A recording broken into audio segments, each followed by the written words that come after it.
আমাদের সবার একজন দেবদূত আছে, এমন একটা সত্তা যে সব সময় আমাদের উপর নজর রাখছে।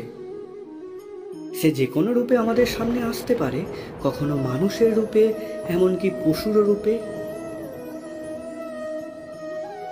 তার চেহারা যাই হোক না কেন, তার ক্ষমতা অপরিসীম।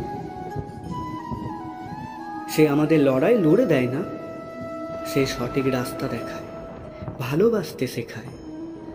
আর একটাই কথা বলতে চাই যে নিজের জীবনকে বদলানোর শক্তি শুধু আমাদের নিজেদেরই আছে। হ্যাঁ, আমরা বিশ্বাস করি না যে দেবদূত সত্যি আছে, তাও জীবনে চলার পথে কোথাও না কোথাও তাদের সাথে আমাদের দেখা হয়ে যায় অকল্পনীয়ভাবে। তারা নির্বাক হয়েও আমাদের সাথে কথা বলতে পারে, দরকার হলে দানবেরও রূপ ধারণ করে, আমাদের সাহস বাড়ানোর জন্য, যাতে আমরা এগিয়ে গিয়ে লড়তে পারি। সবাই আমার সাথে ভালোবেসে বলুন, রাধা রাধা।